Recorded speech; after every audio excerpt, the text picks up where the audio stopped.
Chers auditeurs, vous êtes à l'écoute des messages de la bonne nouvelle de Jésus transmis à travers les prédications de l'Église adventiste du 7e jour, Église africaine francophone de Bruxelles.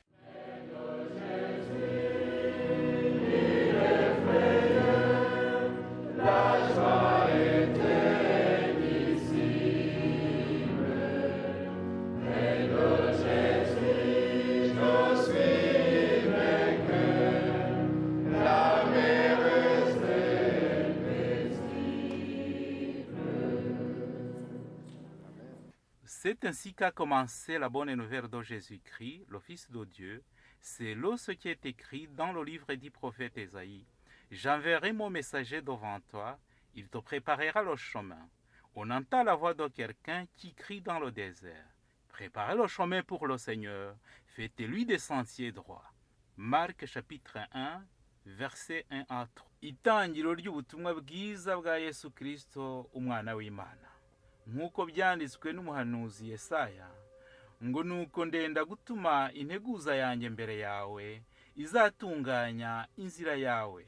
Ijwi ry'urangurira mu butayu, ati nimutunganye inzira z'Uwiteka, mugorore inzira ze. Mariko igice cya mbere, umurongo wa mbere kugeza ku wa 3.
Eh bien, bonsoir à tous. Toujours très très heureux de vous voir si nombreux.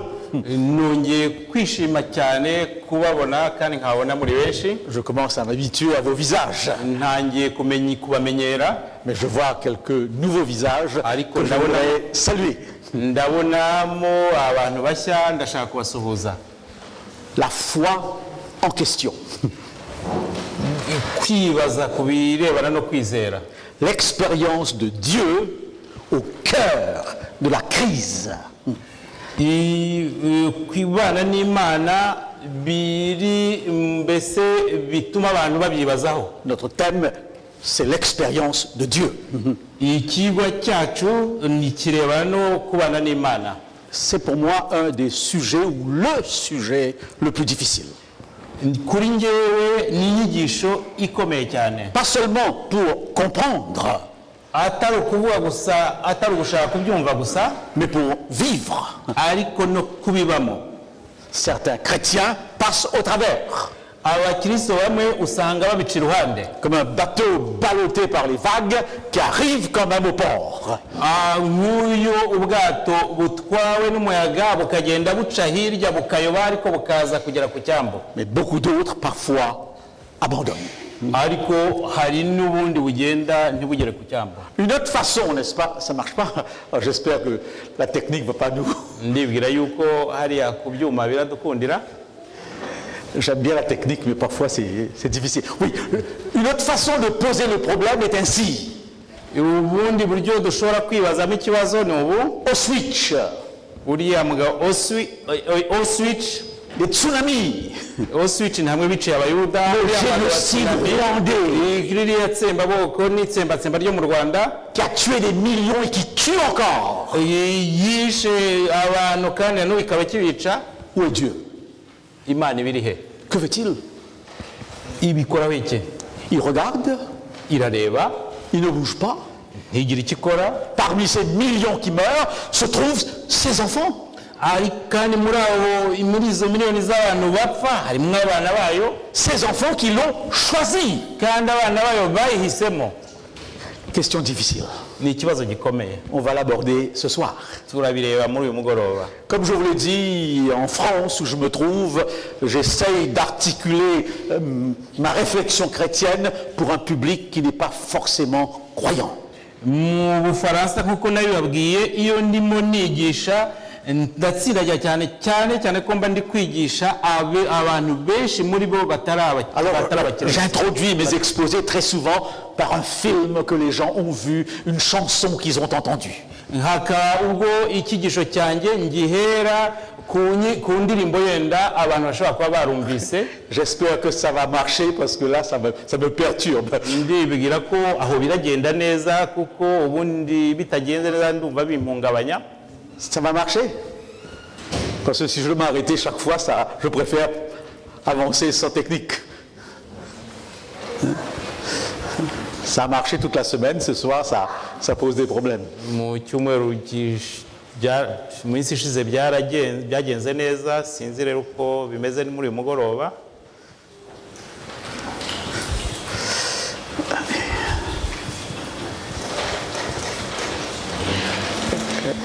Il y a un problème si. Hari ikibazo? Aïe.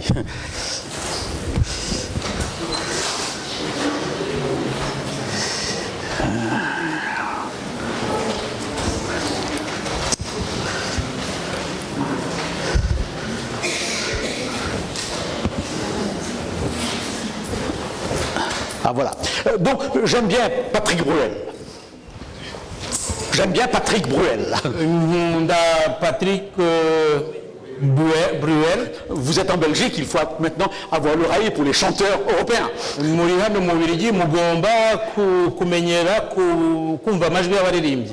Après l'attentat de Madrid, Inyuma y'ifa ry'abantu i Madrid, toutes les villes européennes ont été touchées. Imijyi yose y'i Buraya byarayibabaje. Et en Belgique, vous savez de quoi on parle. Mu Bubiligi muzi ibyo hano mu Bubiligi murumva icyo ndi kuvuga. Il a composé ce chant. Uriya Patrick Bruel yahimbye iriya ndirimbo. Elle vient de partir de chez elle. Yaravuye iwe. Un croissant, un éclat de rire. No agenda arira. Son mari lui dit qu'elle est belle. N'umugabo yamaze kumubwira ko ari mwiza. Mais dans une heure, elle va mourir. Mu isaha yakurikiyeho arapfa. Elle n'a pas choisi son destin. Ntabwo yigeze ahitamo uko yarangije. Juste là, au mauvais moment. Yararaho kandi haba igihe kibi. Puisqu'il fallait prendre ce train. Kubera ko yagombaga kugenda n'iyo train. Et Madrid pleurent ces enfants. nuko nibwo Madrid abana bayo bapfaga. Ah Dieu, Imana ku Mana, nous sommes dans le noir. Imana turi mu mwijima. Si tu n'existes pas, au moins fais-le savoir. Niba utariho Mana nibura bitubwire. Ah Dieu, je n'ai plus de questions. Ku Mana bibazo nkibaza Imana. Mes yeux sont abîmés, mon cœur perd la raison. Amaso yanjye yarahumye ndetse n'ibitekerezo byanjye byabaye nk'ibitakiriho. Sa femme attend une deuxième fille. Umugore yaratwite ategereje kubyara umwana. Elle jure qu'elle n'en aura pas plus. Kandi uriya muhimwe bavuga ko atazongera kugira undi mwana. Il touche son ventre, les yeux qui brillent.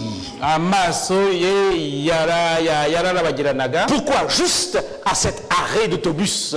Kubera iki aho ngaho aho bisi yahagararaga? Pourquoi ce type est si couvert? Kubera ko Pourquoi ce type est si couvert? kubera iki hariya hatwikiriye? Il fait si chaud à Netanya. Kari hashyushye cyane. Le sang se mélange à la terre. Amaraso yavanze n'ubutaka. Et le monde reste sans voix. Hanyuma isi iratuza. Ah Dieu, Mana, nous sommes dans le noir. turi mu icurarubirinde. Si tu n'existes pas, au moins fais-le savoir. Yiba utabaho mbitubwire. Je n'entends plus l'histoire. Ntabwo nkikeneye kumva inkuru. Mes yeux sont fatigués, mon cœur perd la mémoire. Amaso yanjye arananiwe, umutima wanjye ntacyo ukibuka. 9h16, il est en retard. Saa tatu n'iminota 16 yari yakerewe. Comme à peu près de tous les jours. Nk'ubusanzwe. Mais aujourd'hui, il est trop tard. Ariko byakere cyane. Il ne montera pas dans la tour. Ntabwo azazamuka. Il voit des cris courir vers lui. Yumvise abantu basakuza inyuma ye. Il croise des yeux qui hurlent de peur. Ahuraza amaso n'abantu bari bafite ubwoba. Pourquoi ces larmes? Pourquoi pas lui? Kuki bariya ariko nge nkaba ntarimo. Et cette poussière à vie dans le cœur. Uwo mukungugu. Dieu, nous sommes dans le noir. Mana turi mu icuraburindi. Le cœur perd la raison. Umutima ntabwo gitekereza neza. Elle s'appelait Jacqueline. Yitwaga Jacqueline. Elle était bien portante. Yari afite ubuzima bwiza. Elle était au 8e étage d'une des tours de New York. Yarari mu nzu ya munani i New York.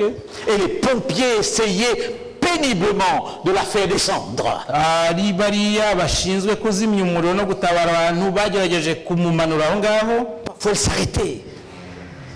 Parfois elle s'arrêtait. Noneho byageraho agahagarara. Et les pompiers s'arrêtaient. Noneho yahagarara n'abariya bashinzwe gutabara. Tout à coup arrivé au 4e étage. Muri uwo mwanya ahita agera ku nzu ya kane. Elle ne veut plus bouger. Noneho ageze aho ngaho ntiyashaka kuhava. Elle est paralysée de peur. Kubera ko ubwoba bwatumye asa nkaho adashaka kuhava. Lorsque tout à coup, muri uwo mwanya, on entend un bruit infernal. Nibwo bumvaga urusaku rudasanzwe. Les étages sont couverts de poussière. Inzu zo hejuru zari zuzuye zarenzwe n'umukungugu. La tour s'écroule. Ya nzu ndende yahise igwa. Juste à l'étage où elle se trouve, muri iyo nzu ya kane aho yarari, tout reste en place. Byose ho nta kigeze kihaba.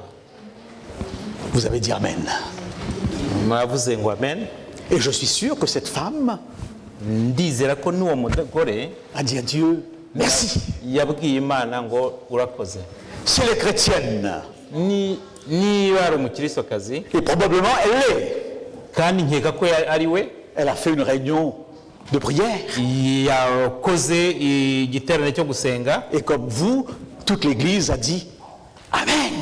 Nkuko namwe mubivuze, itorero ryose ryavuze ngo amen. Dieu est grand. Imana ni nkuru. Elle s'appelle Anne. Yitwaga Anna. Elle a un copain uwo ana nawe yari afite inshuti qui voudrait tant l'épouser. washakaga cyane Mais kumurongora elle renvoie toujours le mariage. kandi bakagenda begezayo gushyingiranwa. Et voilà que ce matin, nuko mu gitondo kimwe elle décide de l'épouser. nibwo ana yahitagamo yafataga icyemezo cy'uko Elle bashyingiranwa. téléphone à son bureau. nibwo yatelefonaga mu biro bye, Il n'est pas encore arrivé. noneho iyo nshuti ye yari itari yahagera. Elle lui laisse un message. nibwo yasigaga ubutumwa Je t'épouse. ambwira ati tugiye gushyingiranwa. Quand on se retrouve cet après-midi, on prépare le mariage. ati tuze guhura muri iki gicamunsi hanyuma dutegura ubukwe. Elle s'imagine combien cet homme doit être heureux. yiyumvisha ukuntu uwo musore we biramushimisha. En rentrant à la maison, elle se précipite sur le téléphone. nuko asubiye mu rugo ahita yirukanka yegera telefone, C'est le répondeur. hanyuma asanga hariho ntawe uhari. La tour s'écroule. inzu ndende yari yaguye, Tout est noir autour de moi. hanyuma iyo nzu hari icuraburindi C'est tout. n'ibyazi, Plus rien d'autre. nta kindi. Il est parmi les 3000 à 4000 Américains qu'on n'a jamais retrouvés. iyo nshuti ye yari muri bya bihumbi bitatu bine byakuye muri Amerika batigeze babona. Pourquoi, madame? kuki Jacqueline, sauvée. Jacqueline nawe muri ya nzu ya kane yararokotse, Et dans le cas, dans le deuxième cas, rien du tout. ariko uwo mugabo wa kabiri we ntabwo yakize. Est-ce qu'on fait une réunion de prière none se kuri ubwo abantu baterana bagasenga? pour ceux qui ne sont pas sauvés? noneho ku batarakize cyangwa batarokotse? J'ai jamais vu des réunions de prière lorsqu'on s'en sort pas. ntabwo nigeze mbona abantu baterana basenga iyo nta muntu warokotse. On en fait toujours lorsqu'il y a eu miracle. iyo hari igitangaza nibwo abantu baterana bagasenga. Pourquoi? Pourquoi? kubera iki? Jean-Baptiste prie, yohana umubatiza arasenga, il est exécuté. ariko nubwo yasengaga bamuciye igihanga. Pierre prie, petero yarasenze, et on prie pour Pierre. Et on prie pour Pierre. basengera petero, Il est sauvé. arakira. Jacques est en prison. igihe yakobo bari bamufunze, Il est exécuté. niwe bamuciye igihanga. Et lorsque Paul dit à Dieu, igihe pawulo yabwiraga imana délivre-moi de cette souffrance, ati nkiza uyu mubabaro, Dieu lui dit, imana yaramubwiye ma grâce te suffit. ubuntu bwanjye buraguhagije, Tu vivras avec. uzabibana. Quelle explication? wabisobanura ute? Pourquoi certains oui, d'autres non? kuki hari abo imana isubiza yego abandi ntibasubize? C'est là la crise de la foi. naho kwizerera bitumvikanira. Où on a l'impression que Dieu n'entend pas. umuntu ashobora gutekereza ko imana itumva, Il est totalement silencieux. ko ituje icecetse. Faites attention, twitonde, parce que je vois des chrétiens qui donnent une explication trop facile. kubera ko hari abakirisitu biha gutanga ubusobanuro bworoshye. Devant des pareilles situations, parfois c'est mieux de garder le silence parce qu'on n'a pas de réponse précise. mu bihe nk'ibyo byaba byiza umuntu acecetse ntagire icyo avuga, kuko nta gisubizo gifatika gihari. Où es-tu? uri hehe? Tsunami, Auschwitz, génocide, où es-tu? wa muyaga w'ishanu ya tsunami, igihe bariya abayahudi bapfuye, jenoside, imana yari hehe? Pourquoi cette question? kuki twibaza icyo kibazo? Elle est surtout une question pour vous, chrétiens. iki kibazo kireba mwebwe abakirisitu. Les autres religions ne se la posent pas la question. ayandi madini ntabwo bibaza icyo kibazo. Pourquoi? kubera iki? Parce que le Dieu que nous servons semble être un Dieu puissant. kubera ko imana dukorera isa ni imana ishobora byose, omnipotent, capable de tout faire. ishobora byose kandi ishobora gukora byose, Et surtout, amour. kandi noneho ibirengejeho ni urukundo. Voilà donc la raison, et là le dilemme est là. ariko hagati aho ni ibintu bidasobanutse. Si tu peux et si tu veux, pourquoi ne le fais-tu pas? niba ubishoboye kandi ukaba ubishaka, kuki utabikora? Pourquoi tu as regardé 6 millions de juifs gazés? kuki wemeye kandi ubireba abayahudi 6,000,000 bagapfa bakicwa? C'était pourtant ton peuple. Ibyo ari byose kandi bari ubwoko bwawe. Alors, none eh bien oui, si tu aimes, comment peux-tu l'accepter et le supporter? niba ukunda ni gute ushobora kubyemera kandi ukabyihanganira? Comment du haut de ton trône tu peux regarder? ni gute uri mu bwami bwawe ku ntebe yawe y'icyubahiro ushobora kubireba, Pas bouger le petit doigt, noneho ntuva aho uri ngo ugire icyo ukora, ou de le faire dans certains cas et de ne le pas faire dans d'autres. cyangwa kuki ubikora bimwe ubikora ukabakiza ubundi ntubikore? Pourquoi n'interviens-tu pas immédiatement? kuki udahita uza ngo utabara ako kanya? Voilà les questions. nicyo kibazo. Après le tsunami, nyuma y'uriya muyaga wa tsunami, mon frère qui est en Australie umuvandimwe wanjye yari muri Australie, m'a téléphoné. yarantelefoniye, J'étais au Canada njye nari ndi muri Canada, et je voyais tout cela sur le petit écran. ibyo byose nabireberaga kuri televiziyo. Vous pouvez voir tout ce qui se passe à la seconde. mushobora gukurikira ibintu birimo biba ako kanya. Alors il m'a dit, nibwo yambwiraga, dans le journal d'Australie de Sydney, il y a un article ati mu kinyamakuru kiba gutyo hari inyandiko ihari avec cette question. harimo ikibazo, Où était le Dieu chrétien? ati biriya biba imana y'abakirisitu yari iri hehe? Je me suis posé la question. nibajije ikibazo, Pourquoi pose-t-on la question au Dieu chrétien? kuki icyo kibazo bakibaza imana y'abakirisitu? L'Indonésie, où a lieu le tsunami, est un pays musulman. hariya muri Indonesia aho habaye uriya muyaga wamaze abantu, ni igihugu cy'abayisilamu, C'est un pays bouddhiste. ni igihugu kirimo idini bita ababudisite, C'est un pays ababudisme, hindou. ni igihugu kirimo n'irindi dini ryitwa hindu. Pourquoi on ne dit jamais où est Allah? Pourquoi on ne dit jamais où est Allah? kuki batigera bavuga ngo Allah? Pourquoi on ne dit jamais où est Bouddha? kuki batigera bavuga ngo Buddha ari he? Pourquoi on ne dit jamais où est Krishna? kuki batavuga ngo Krishna ari he? Mais toujours, où est le Dieu chrétien? ariko buri gihe bavuga ngo imana y'abakirisitu iri he? La raison est simple. ubusobanuro buroroshye, Parce que le Dieu chrétien te dit, je t'aime. kubera ko imana y'abakirisitu itubwira ngo ndagukunda. Il te dit, je suis assez fort pour te délivrer. iravuga ati mfite imbaraga zihagije kugira ngo ngukize. Et la question, alors, ikibazo noneho kuki utabikora? pourquoi ne le fais-tu pas? kuki utabikora?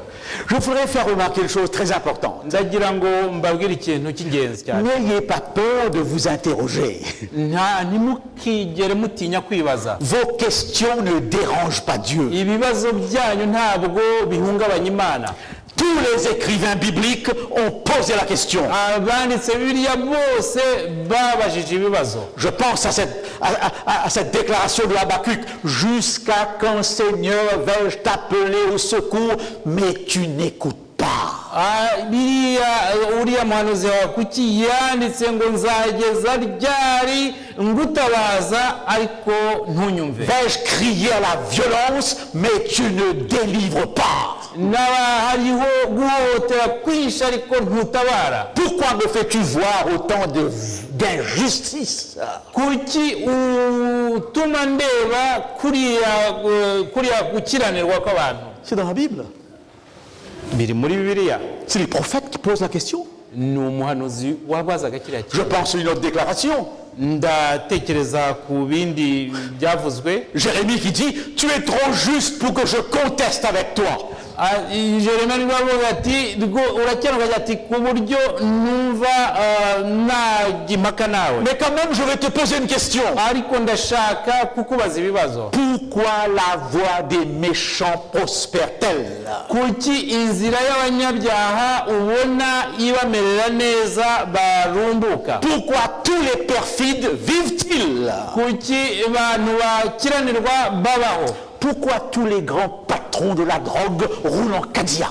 Kuki bariya birirwa bacuruza ibiyobyabwenge bagenda mu modoka zitabonana? Et vivent sur la Côte d'Azur. Noneho bakaba ahantu hahenda cyane. Si on les arrête, ils ont assez d'argent pour s'en sortir. Niyo baramutse babahagaritse kugira ngo bafunge bafite amafaranga menshi batanga kugira ngo barekurwe. Et pourquoi tous les gamins qui prennent leur drogue meurent comme des chiens dans le coin de rue? Kuki bariya abana bato b'abahungu bafata ibiyobyabwenge bo bagwa mu mihanda? Est-ce juste? Ibyo se ni ukuri? C'est ce que Jérémie dit à Dieu. Nibyo uriya muhanuzi Yeremiya yabwiye Imana. C'est pas juste. Et je pense bien sûr à celui qui a posé le plus la question. Ndatekereza kuriya wabajije ikibazo kirengeje ibindi. Job. Yo. Celui, n'est-ce pas, qui a mieux compris la souffrance. Niwe yahuye n'ibibazo by'inakabaro kenshi cyane. Pourquoi les méchants vivent-ils? Kuki abagome babaho? Dans un autre texte, il dira, ils disent pourtant, je ne crois pas en toi, retire-toi. Kandi ugasanga bavuga ati jyewe ntabwo nizera. Ils ne veulent pas connaître tes voies. Ntabwo bashaka kumenya inzira zawe. Est-ce pour les fils que Dieu réserve le châtiment du Père? Nese abana bawe nibo uhigihano. J'entends parfois cette réponse parmi les croyants dont je suis. Hari ibisubizo njya numva mu bakristo. Dieu vous donne la liberté. Imana iguha uburenganzira. C'est vrai. Nibyo. Mais si je vois mon fils ariko iyo ndebye umuhungu wanjye qui va traverser la route ugiye kwambukiranya umuhanda au nom de sa liberté, noneho akawambukiranya yitwaje ko afite il y a un camion qui arrive de l'autre côté, noneho hirya hakaba havuye ikamyo, je ne vais pas le dire, vas-y, tu es libre. ntabwo nzamubwira ngo ambuka nubwo ufite uburenganzira. Si je peux le prendre par le collet, je vais le sortir de là. Nishobora kumuva niba ngombwa nzamufata n'ingufu mushikuze mukure mu nzira. Attention avec l'argument, Dieu vous laisse libre. Twitondere ikintu cyo kuva ku Imana iduha uburenganzira. Aucun parent qui aime son enfant laisserait libre si l'enfant s'expose à un danger terrible. Nta mubyeyi n'umwe ushobora kureka umwana we ngo yishore mu kintu cy'icyago. Alors donc il faudrait pour cela, c'est ce que je fais, se poser une question. Je dois en tant que chrétien répondre. Mais il n'y a pas que les chrétiens. Quelle est la réponse des autres? Et je fais un tableau pour vous. Voyons la réponse des athées. Réponse très simple. L'ADN.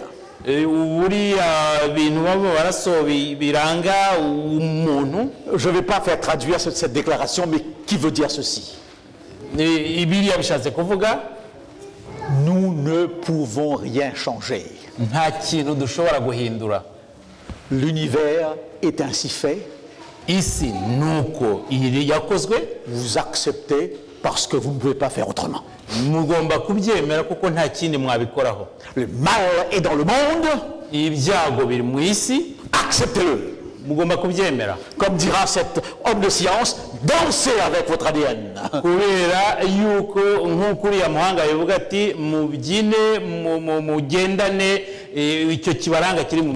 L'homme de science athée n'a aucune réponse à vous donner. Il ne peut pas vous consoler. La réponse est simple, c'est comme ça. Nous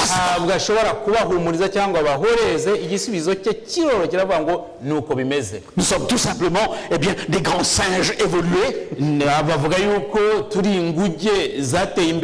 dans un monde contradictoire. Tout ce qui nous arrive naturellement. ibitubaho byose bitubaho gutyo.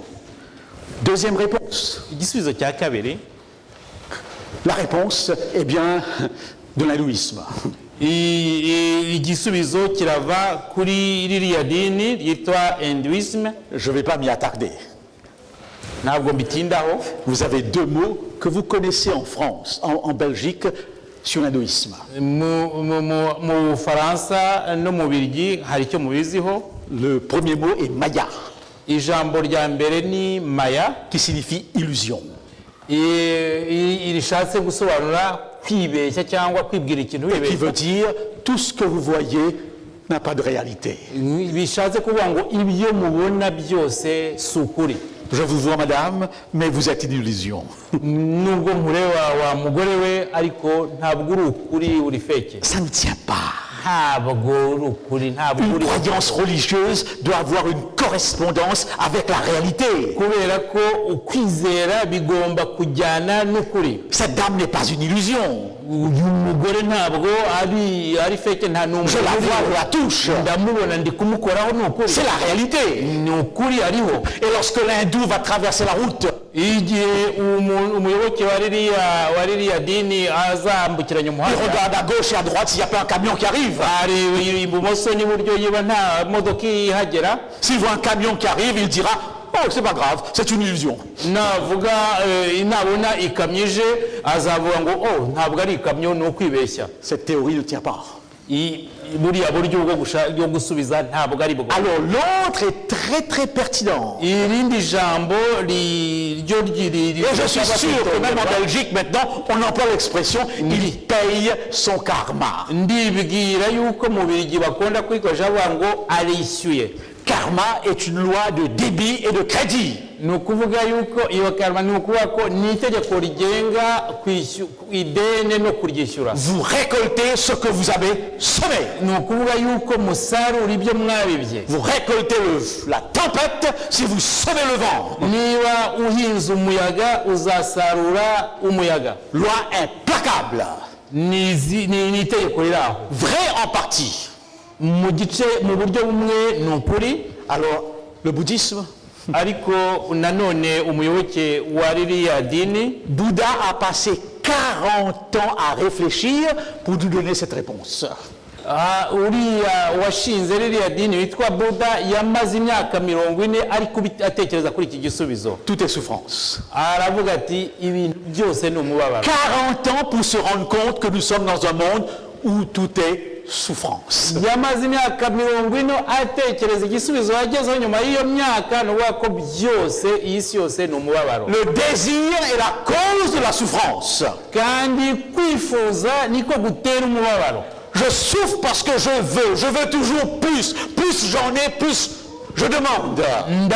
Ndababara kubera ko buri gihe nifuza nshaka, noneho nabona byinshi ugasanga biratuma nanone nshaka Je ne suis jamais satisfait. nta na rimwe nyurwa. C'est la cause fondamentale de la souffrance humaine. Niyo mpamvu niyo ntandaro y'ingenzi y'umubabaro. Alors pour vaincre la souffrance, il faut éliminer le désir. Ni ukuvuga yo kugira ngo utsinde umubabaro ugomba kwirinda kwifuza. Et Bouddha nous présente un chemin à 8 sentiers pour arriver là. Je ne m'y arrête pas longtemps. Uriya Buddha atanga inzira 8 kugira ngo umuntu abashe kwirinda kubabara, ariko ntago mbitindaho. L'islam, Isilamu, Inch'Allah. abati nishara si Imana y'ibi bishaka ndibwira Dans toutes les circonstances, mu buryo ubwo aribwo bwose, bonnes ou mauvaises, Inch'Allah. haba ibibi cyangwa ibyiza, Imana nibi bishaka. Islam veut dire soumission. Isilamu ishaka kuvuga kwicisha bugufi. Dieu m'envoie de bonnes choses, merci. Yiba Imana impaye ibintu byiza, ndayishimiye. Il m'envoie la souffrance, merci. Niba itumye nababara, ndayishimiye. Alors, le chrétien n'accepte pas tout ça. Umukristo ntabwo biriya abyemera. Quelles sont les explications qu'il donne? Umukristo we atanga ubuhe busobanuro? Très rapidement.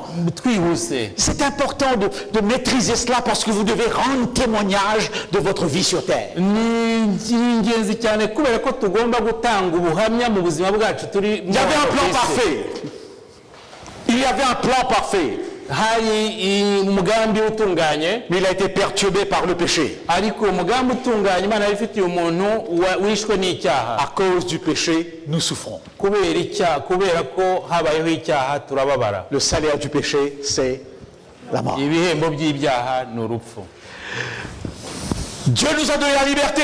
Imana yaduhaye ubwisanzure, uburenganzira. Nous récoltons le fruit de notre liberté. Usanga dusarura imbuto ziva ku bwigenge bwacu. Deuxième explication. Ubusobanuro bundi bwa kabiri. Ou alors, il y a un monde de deux puissances, le bien, le mal, et il y a une guerre entre ces deux puissances. Hari amasi abiri, iy'ibyiza n'iy'ibibi, noneho ugasanga birimo birwana, noneho rero ugasanga. Et nous les humains sommes pris entre deux forces. Noneho twebwe rero nk'amuntu turi hagati y'izo mbaraga, imbaraga y'icyiza n'imbaraga y'ikibi. Alors, c'est ce que j'entends souvent, mais je refuse. Nibyo numva akenshi. Même s'il y a des versets qui vont dans ce sens. Nubwo hari n'imirongo yo muri Bibiliya ivuga nka biriya, Tu souffres.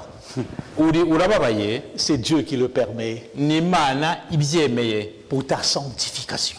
kugira ngo igutunganye. Combien de fois je l'entends? Mbyumva kenshi. On dirait que Dieu nous éprouve. Wagira ngo Imana ibirimo Il nous fait passer des itugerageza, examens. none Il nous fait passer des examens. noneho ikatunyuza mu bintu by'ibigeragezo by'ibizami. Je refuse l'idée que Dieu passe son temps à m'éprouver. Njyewe ndahakana, sinshaka kwemera ko Imana ifata igihe cyayo irimo ingerageza. J'accepte l'idée que l'épreuve a une capacité éducative dans ma vie. Ndemera yuko ibigeragezo bishobora kuntunganya no kunyigisha mu buzima. Puisque je suis dans un monde d'épreuves. Kubera ko ndi mu isi C'est y'ibigeragezo. pas Dieu qui a voulu le génocide rwandais. Ntabwo ari Imana yatumye jenoside yo mu Rwanda iba. Vous avez été pris dans cette situation politique. Mwagiye kubona muri iyo situation ya Mais c'est pas Dieu qui l'a voulu. politiki, ariko ntabwo ari Imana. Vous êtes sortis. Mwabivuyemo, Ça vous a grandi. byarabubatse. Cette épreuve a eu un effet sur vous. Icyo gihe cyatugizeho ingaruka, Mais c'est pas Dieu qui l'a voulu. ariko ntabwo ari Imana yabishaka. Sans quoi vous me présentez un Dieu sadique. Bigenze bityo twafata Imana nk'aho ari Imana y'ingome iseka abantu barimo bababara. Je ne comprends pas. Ntabwo mbyumva. Alors, une autre théorie, Ikindi gisubizo, je ne vais pas m'arrêter là-dessus, ntabwo ngitindaho ça peut vous choquer. kubera ko byabaca intege. Est-ce que Dieu peut vraiment tout faire? Imana ishaka kubikora byose. Peu, oui. Ishobora gukora byose. Est-ce qu'il n'y a pas dans sa toute-puissance une fragilité? Ese muri ubwo bushobozi bwayo ntaho haba hari akantu idashoboye? Au moment où Dieu me donne une totale liberté, Igihe Imana impaye uburenganzira bwose, il est presque obligé de se retirer biba ngombwa yuko yo isa nk'iyigira inyuma, afin que je puisse assumer ma liberté. kugira ngo mbashe gukoresha neza uko mbishatse uburenganzira bwanjye. Si vous donnez à votre fils les clés de la voiture, Niba uhaye umuhungu wawe ukamuha urufunguzo rw'imodoka, et en même temps dans votre bureau, noneho hagati aho mu aho ukorera, vous avez une télécommande. noneho ukaba ufite kiriya icyuma ushobora gukoresha ufungura imodoka uri kure, Mais lui ne sait pas. ariko we ntabizi. Mais c'est vous qui manipulez la télécommande. Noneho akaba ari wowe uri gukora byose ku modoka uri kure. Le jour où il saura, Igihe uwo mwana azabimenya, il va vous le dire. azabibabwira, Tu m'as trahi. abwira ati warambeshye, Tu m'as dit, prends les clés, fais ce que tu veux. wampaye imfunguzo bavuga ngo njye gukoresha imodoka icyo Et nshaka, pourtant, derrière, tu manipulais. ariko wowe wari uraho inyuma umbuza kuyifungura, nyifungura uyifunga. Je crois que Dieu ne peut pas. Nkeka ko cyangwa mbona ko Imana idashobora byose. La preuve, igihamya il ne peut pas vous obliger à vous convertir. ntabwo Imana ishobora kuguhatira kwihana. Oui ou non? Nibyo cyangwa? Il veut que tout homme soit sauvé, mais il ne peut pas faire que tout homme soit sauvé. nta Imana ishaka ko abantu bose bakira, ariko ntabwo ishobora guhatira abantu bose ngo bakire. Alors essayons de comprendre un peu plus, le temps passe. Tugerageze kumva birushijeho La réponse chrétienne. noneho igisubizo cy'abakristu. Elie Wiesel est un juif qui est mort. uriya muyahudi wapfuye C'était un, n'est-ce pas, eh bien, des prix Nobel de la paix. yigeze abona umudari cyangwa se igihembo cy'amahoro. Il a vu sa mère, sa grand-mère et beaucoup de ses parents être tués devant lui. yabonye nyina, nyirakuru na nyirakuruza babicira imbere. Il a été dans les camps de concentration. yageze hariya muri bihugu bafungiragamo abantu ngo babice. Profitez un jour, alors que vous êtes en Europe, d'aller voir un camp de concentration. ugiye muri hano mu Burayi muzafata igihe mujye kuraho barundaga abayahudi kugira ngo babicire. Vous sortirez de là en vous posant des questions. nimuhagera muzahita mwibaza ibibazo. Vous pouvez le faire. Allez en Allemagne, ces camps sont toujours là. muzajye mu Budage, aho barundaga abantu baracyahari. Alors Elie Wiesel nous raconte cette histoire. Wiesel avuga ibi. Il était avec un groupe de juifs yari ari kumwe n'abayahudi benshi, et on pendait un enfant. barimo bamanika umwana. Les Allemands obligeaient tout le monde de regarder l'agonie de l'enfant. noneho abadage bategekaga buri muntu wese kure ko uwo mwana ari gupfa. J'ai un ami infirmier, mfite inshuti yanjye w'umuforomo Michael, et il me disait combien c'est terrible yambwiraga yuko biteye ubwoba de faire sa pratique sur des cadavres. kugira ngo witoreze ku ntumbi. C'est dur, birakomeye. mais c'était terrible byari biteye ubwoba de voir ses enfants massacrés, kubona abo bana barimo babica, de voir sa femme violée. kubona umugore wawe barimo bamufata ku ngufu. Elie Wiesel a vu tout ça. uwo mugabo w'umuyahudi yabonye ibyo byose. Et voilà que cet enfant qui agonisait, uwo mwana bari bamanitse à un hariya, certain moment, quelqu'un dans le groupe a crié. hagezeho mu bantu bari bara umwe arataka cyane. Mais où est Dieu? noneho arataka ati Imana iri hehe? Oui, où est Dieu? Imana iri he? Et quelqu'un a donné la réponse suivante. noneho undi atanga igisubizo. Il est pendu sur cette potence. nibwo yavugaga ati Imana bayibambye kuri kiriya giti. Où est Dieu? Imana iri he? Il est sur la croix. iri ku musaraba. Réponse chrétienne. icyo ni igisubizo cy'umukristo. Est-ce que nous comprenons cette réponse? icyo gisubizo turacyumva.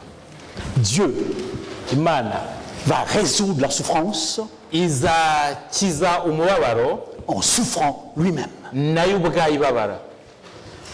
Ça dépasse l'entendement. biraturenze. Ça, c'est la réponse chrétienne. ariko nicyo gisubizo cy'abakristo. Alors il faut que nous comprenions c'est quoi la signification de la croix. ni ngombwa rero ko twumva icyo umusaraba Comment usobanuye. la croix est l'explication de la solution de Dieu pour le problème de la souffrance. ni gute umusaraba ari igisubizo cy'Imana ku bijyanye n'umubabaro. La croix. umusaraba. Eh bien oui, qu'est-ce que la croix m'apprend? umusaraba unyigisha iki? Nous vivons en tant que chrétiens sous le signe de la croix. nk'abakristo dufite ikimenyetso cy'umusaraba. La croix nous montre combien grave est le péché. uyu musaraba utwereka ukuntu icyaha ari kibi. Je faisais une série de conférences au Québec. nari ndimo ntanga ikiganiro mbwirwaruhame i Quebec muri Canada. Et j'avais envoyé à un imprimeur mon prospectus. noneho nari nafashe ibishushanyo n'amagambo nza kwigisha kugira ngo bayandike. Et mon sujet était l'horreur de la croix. noneho icyo nagombaga kwigisha cyarebanaga n'agahomamunwa k'umusaraba, ububabare bw'umusaraba. L'imprimeur a cru que je m'étais trompé. noneho uwagombaga kunyandikira ibyo bintu yagize ngo nibeshye. Et sans me le dire, ntiyigera abimbwira. il a mis l'honneur de la croix. noneho we ahita we abikosoza ngo icyubahiro cy'umusaraba. Elle est jolie à voir. Non, non, c'est ici. La croix, frère, c'est ici. Et au moins, elle est jolie à voir. uriya musaraba ni mwiza kuwureba. Il y a d'autres qui sont encore plus belles. hari n'indi myiza kuruta. C'est devenu une décoration. usanga yarabaye umutako. On le porte sur soi. ugasanga abantu barawambara. Certains vont même le porter sur leur nombril. abandi hari n'abapfumura umukondo bakawambaraho. On oublie que c'est un signe d'horreur. bakibagirwa yuko ari ikimenyetso cy'akababaro gakabije. C'est pas un signe d'honneur. ntabwo ari ikimenyetso cy'icyubahiro. Au temps de Jésus, mu gihe cya Yesu, les pires des bandits qui étaient tués sur la croix. abajura babi byahebuje bicirwaga ku musaraba. C'était la pire des condamnations. nicyo cyari igihano kiruta ibindi. Maudit est quelqu'un qui meurt sur la croix. havumwe umuntu ubambwa ku musaraba. Et c'est là que Dieu en Jésus-Christ va mourir. niho Imana ibinyujije muri Yesu Kristo yapfiriye. Et si le Christ meurt sur la croix, niba Yesu yarapfiriye ku musaraba, c'est l'homme qui le tue. ni umuntu wamwishe. Oui, c'est l'homme qui le tue. ni umuntu wamubambyeho. Les représentants de son propre peuple. abari bahagarariye ubwoko bwe. Réfléchissons à cela. tubitekerezeho. Laissez-moi prendre un exemple très simple. ngiye gufata urugero rworoshye. Si vous lisez dans un journal belge demain matin ni musoma mu kinyamakuru cy'Ababiligi qu'un enfant de quelques mois ou de 2 ans, 3 ans mugasamo umwana w'amezi make cyangwa se imyaka 2 cyangwa 3 a été abusé par un pédophile.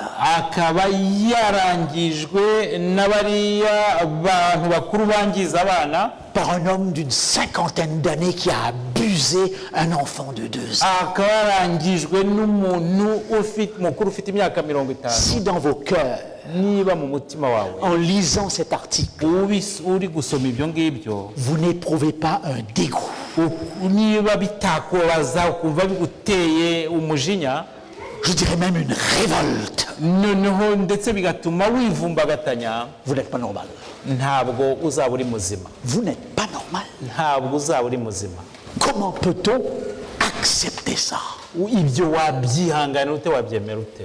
Le péché, chers amis, icyaha nshuti zanjye devrait dans nos vies provoquer une réaction d'horreur. byagombye gutuma mu mutima wacu tugira ikintu twumva ko ari kibi cyane. Mais nous vivons dans un monde où le péché est devenu aussi sucré que le chocolat. ariko tuba mu isi usanga icyaha barakigize isukari kiryohera abantu. En France, il y a un seul endroit où vous verrez le mot péché. mu Bufaransa nta namwe uzasanga handitse icyaha. Vous ne verrez pas ce mot qu'une part. nta iryo jambo ntawe uzigera uribona. Sauf ceux qui lisent la Bible. Sauf ceux qui lisent la Bible. usibye abasoma Bibiliya. Mais en France, on ne lit pas la Bible. En France, on ne lit pas la Bible. mu Bufaransa ntabwo basoma Bibiliya. Le seul endroit où vous verrez le mot péché, c'est dans une chocolaterie. ahantu muzabona ijambo ry'icyaha ni ahantu bacuruza shokora. La petite phrase, akajambo gatoya, votre petit péché mignon. akaha kanyu gato keza. On a fait du péché quelque chose de mignon.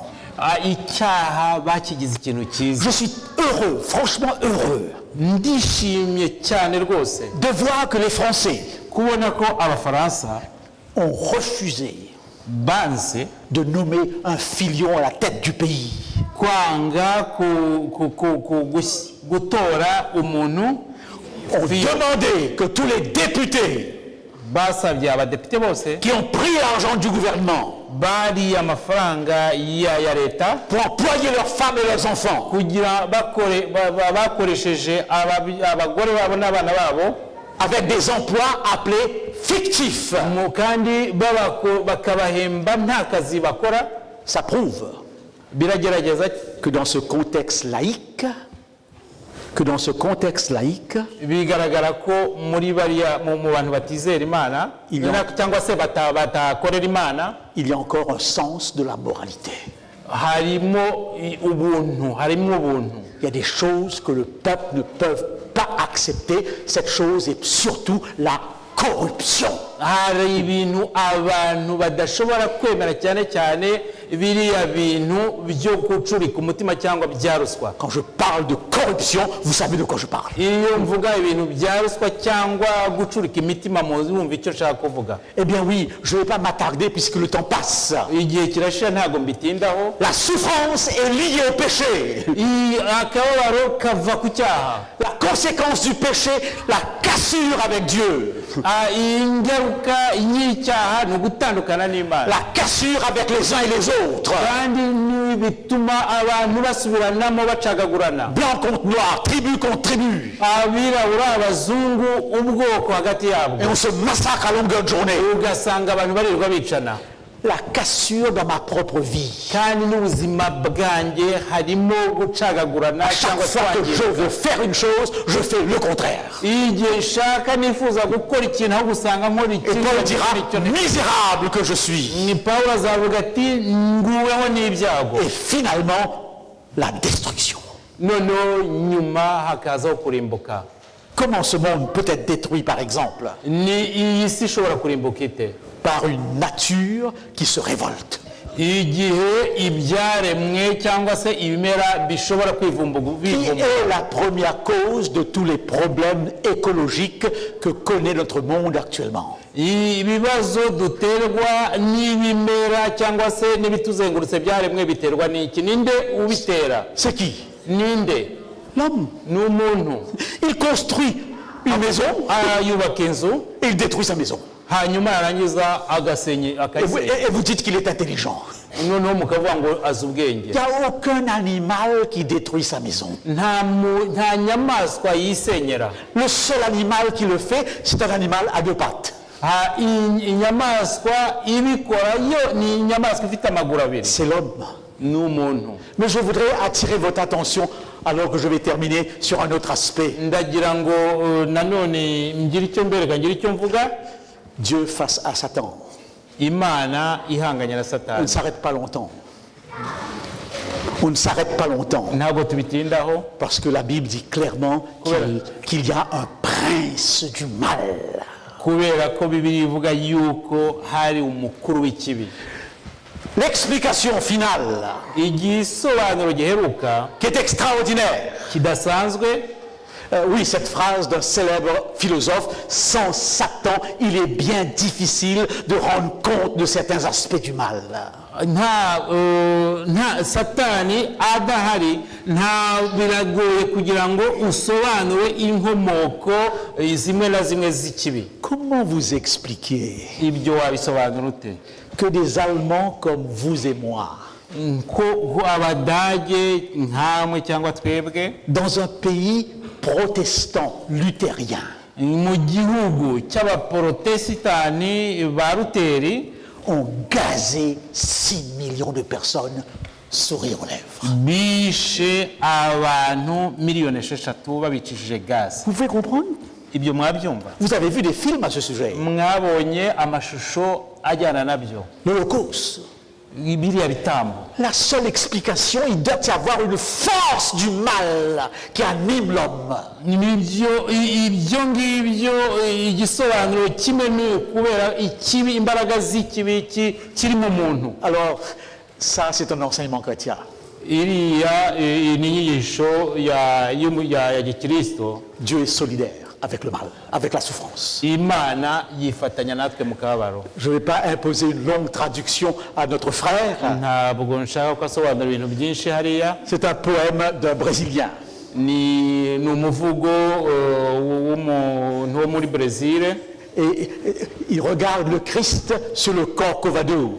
yarebye Yesu Kristo. Tout le monde a vu cette image du Christ, eh bien, au Brésil.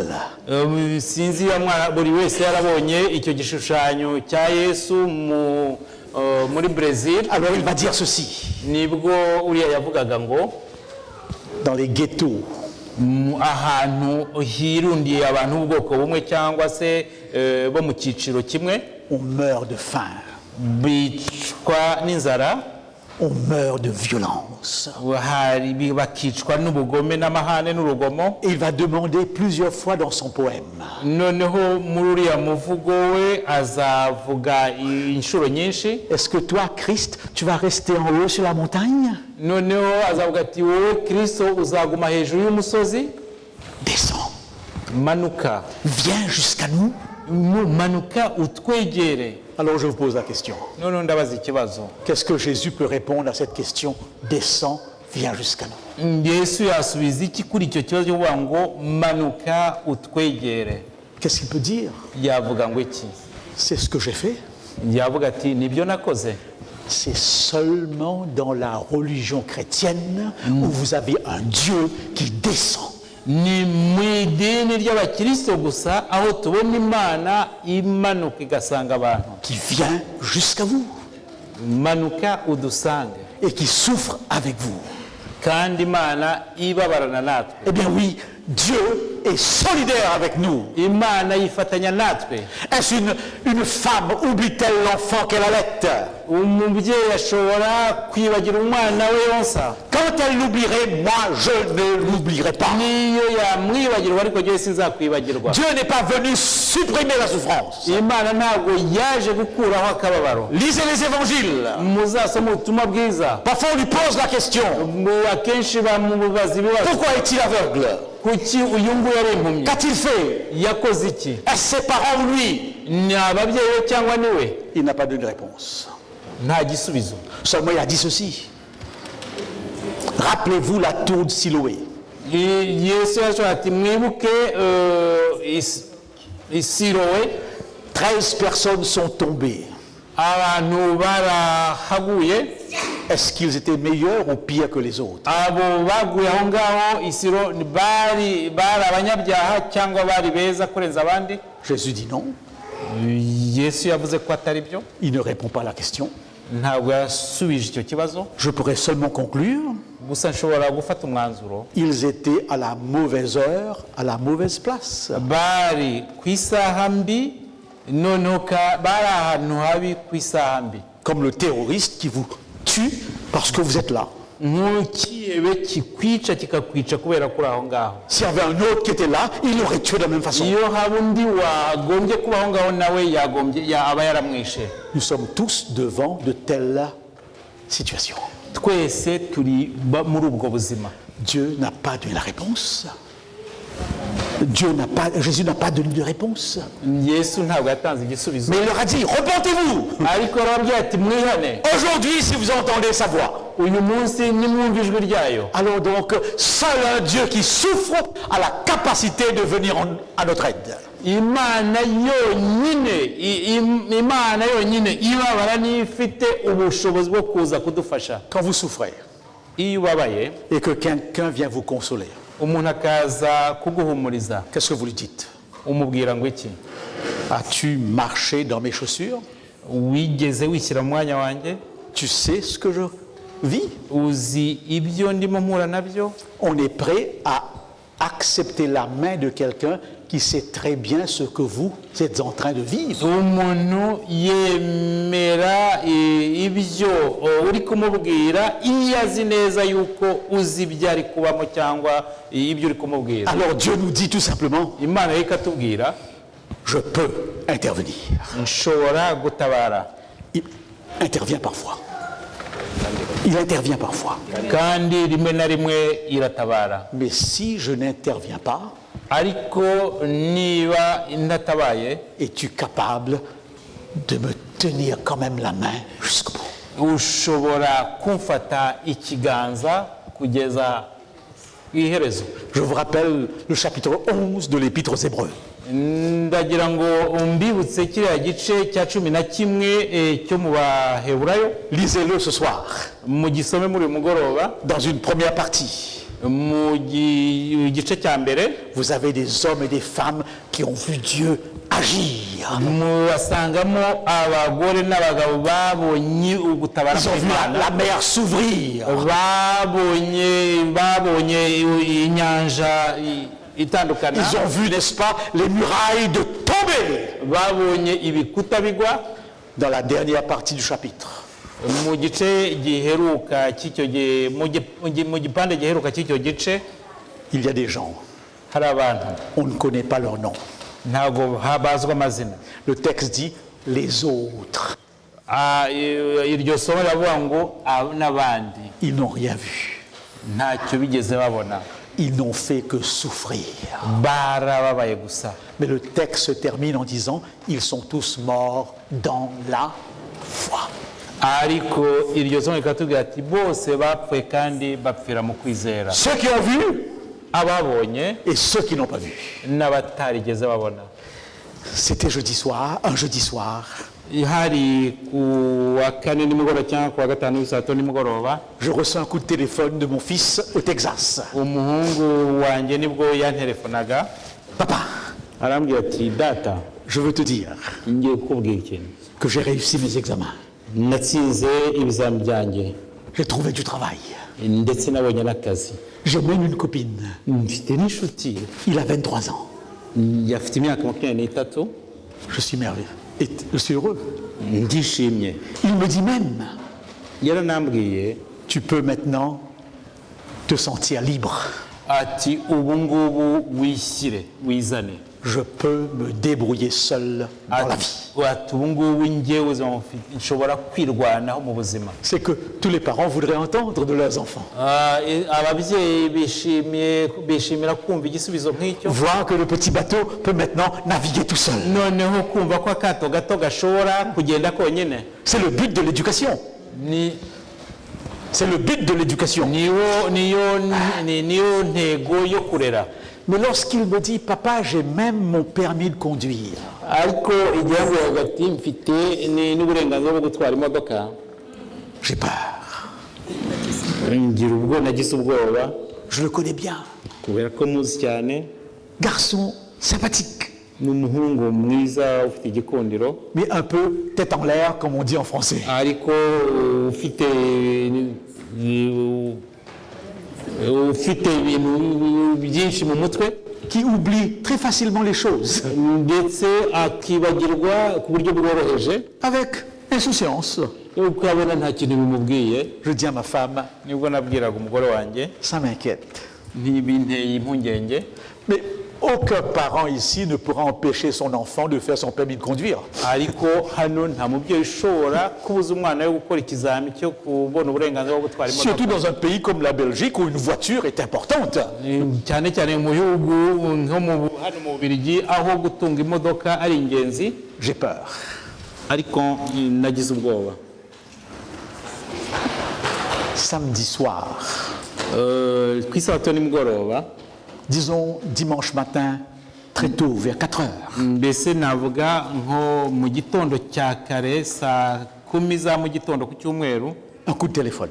ngiye kumva numva telefone, Je ne sais pas qui me téléphone, sinzi uwampamagaye, mais il me dit, ariko yarambwiye votre fils a eu un accident. umuhungu wawe yagize impanuka. Je pose la question, est-ce que c'est grave? noneho nibwo namubazaga ntese birakomeye. Il me dit, téléphonez à l'hôpital. noneho nibwo yansubizaga ati hamagara kwa muganga. Il me donne le numéro ampa nimero zo guhamagaraho, et je reçois qu'une seule phrase. kandi igisubizo bampaye cyari gikubiye mu nteruro imwe. Monsieur Johnson, Bwana Johnson he is dead. Il est mort. yapfuye. Expliquez-moi. munsobanurire. Depuis 5 ans, je ne l'avais pas vu. nari maze imyaka 5 ntamubona, Parce que j'ai eu une carrière de missionnaire, kubera ko njyewe ndi umuvugabutumwa, où j'ai laissé mes enfants derrière. aho nasize abana banjye. Depuis 1 mois, il avait terminé ses études. yari amaze ukwezi kumwe arangije amashuri, Plus de 15-20 ans d'études. amaze imyaka 15-20 yiga. Voilà qu'il a son diplôme. yari amaze kubona diplome, Voilà qu'il a un travail. afite akazi, Il n'a même pas le temps de jouir. nta gahe na gato yigeze abona ko kugira ngo anezerwe. Accident la route, Yagize impanuka yo mu muhanda, mort sur le coup. ahita apfa ako kanya. Pourquoi? Kubera iki? Pourquoi? Kubera iki? Lorsque je lis le certificat médical, Iyo ndebye inyandiko z'abaganga, le certificat de décès, icyemezo cy'uko yapfuye, je comprends. ndabyumva. Tous ceux qui conduisent savent que lorsqu'ils ont eu leur permis, il fallait s'y habituer. Abantu bose batwara imodoka bazi ko umaze kubona uburenganzira bwo gutwara bigusaba kumenyera. Parfois, on faisait des mauvaises manipulations. Akenshi hari igihe uhuzagurika. Et c'est ce que la police m'a expliqué. Nicyo abapolisi bambwiye. Sans aucun doute, il a fait une mauvaise manipulation. Nta gushidikanya atwara hari aho ageze harahuzagurika. Alors qu'un camion arrivait, Nuko icyo gihe yabikoze haje ikamyo, il n'a pas eu le temps. ntabwo yigeze abona igihe, Bang! Mort. ako kanya ikamyo iramusekura ahita apfa. Il y a une explication logique, rationnelle. Hari ubusobanuro bw'ukuri bushobora gutekereza ukabutanga, C'est pas à ce niveau que je me pose des questions. ariko aho hari ubusobanuro bw'ukuri bugaragara siho nibaza ibibazo. À un autre niveau, Hari ahandi j'ai prié narasenze, et je priais chaque jour. nasengaga buri munsi, Seigneur, protège mes enfants. Nyagasani urinde abana banjye, Alors, arapfa. la souffrance. Et c'est le deuxième de ma famille qui meurt. Kandi yabaye uwa kabiri mu muryango wanjye wari upfuye. 2 enfants sur 4, c'est beaucoup. Abana babiri kuri bane ni benshi, Même un est beaucoup. niyo yaba ari umwe yaba ahagije. Mais vous qui avez connu les épreuves du Rwanda, j'ai rien à vous apprendre ici. Ariko mwebwe mwahuye na biriya bibazo bidarondoreka byo mu Rwanda, ntacyo nabigisha. Alors, écoutez ma conclusion. Mwumva umwanzuro wanjye. S'il y a quelqu'un Niba hari umuntu qui vivait tout près de Dieu, wabanaga mu buryo bwimbitse bwegeranye n'Imana, qui connaissait parfaitement la volonté de Dieu, wari uzi neza ubushake bw'Imana, c'est Jésus-Christ. yari Yesu Kristo. Écoutez-moi bien. Munyumve neza, Il meurt sur la croix, yapfiriye ku musaraba, non pas avec une réponse, kandi apfa nta gisubizo afite, mais avec une question. ahubwo apfa abaza ikibazo. Mon Dieu, Mana yanjye, kubera iki? pas de réponse. Nta gisubizo. Mais il dit quand même, Ariko hagati aho aravuga, je remets mon esprit entre tes mains. umwuka wanjye, ubugingo bwanjye bugushyize mu maboko. Je continue à te faire confiance. Nkomeje kukwizera. Je regarde chaque matin les photos de mon fils. Buri gitondo ndeba amapica cyangwa amafoto y'umuhungu wanjye. Les questions sont toujours là. Icyo nibyo nibaza buri gihe ndacyabyibaza. Mais je dis, Ariko nkavuga, je remets ma journée entre tes mains. umunsi wanjye uyu munsi ngukize mu maboko. Et ma vie de foi continue. Kandi ubuzima bwanjye bwo kwizera Imana burakomeje. Que Dieu vous bénisse. Imana ibahe umugisha. Uwiteka gitare cyiza, ubuntu bwawe burarengeye, urukundo wankunze mwami, nta na kimwe narugeraho. Haleluya, haleluya, uri Imana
jyanibaza aho mbangu iyo utemera kubambirwa ari habi cyane ubu kuboko uranzamura haleluya haleluya uri mana yo kwiringira haleluya haleluya izina ryawe niryubahe wankuyaho satani yashakaga ungira uwawe iteka ryose tuma umwuka wawe wera nyobore ibihe byose haleluya haleluya uri mana yo kwiringira haleluya haleluya izina ryawe niryubahe izina ryawe niryubahe izina ryawe niryubahe haleluya. Amen. Je voudrais te prier en cet instant pour toutes les personnes dans cette salle ndashaka kugira ngo nsengere abantu bose bari hano muri kino cyumba qui ont connu des souffrances atroces, abahuye n'umubabaro udasanzwe, la mort des êtres chers, kuba barapfushije abantu babo bakundaga cyane, la maladie qui tue. indwara ihitana. Père Céleste, Data wo mu ijuru, ce sujet est bouleversant. icyo kibazo kirakomeye cyane. Ta parole nous aide à le comprendre, Ijambo ryawe ritubashisha kubyumva, mais elle ne donne pas toutes les réponses. ariko ntabwo ritanga ibisubizo byose. Sommes-nous capables de te faire confiance jusqu'au bout, Dushobora kukwizera kugeza iherezo, même dans ces situations où nous n'avons pas de réponse? no muri ibihe tudafite ibibazo, tudafite ibisubizo. Sur la croix, Jésus est mort avec une question. Ku musaraba Yesu yahapfiriye yibaza. Un jour où nous comprendrons, Umunsi tuzasobanukirwa, parce que la mort n'existera plus, kubera ko urupfu ruzaba rutakiriho, ni son cortège de souffrance. kandi n'umubabaro ntuzaba ukiriho. Merci pour l'assurance que tu nous donnes. Tugushimiye ukuntu twizeza, Merci de ce qu'en Jésus-Christ, tu es solidaire avec notre souffrance. tugushimiye ko ubinyujije muri Yesu Kristo wifatanya natwe mu kababaro kacu, Et tu nous demandes de continuer à vivre par la foi. kandi ukaba udusaba gukomeza kubaho tukwizeye. Tu reviens bientôt. Uragarutse bidatinze. Merci Père. Turagushimiye Data, Au nom de ton Fils Jésus-Christ. mu izina rya Yesu umwana wawe. Amen. Amen.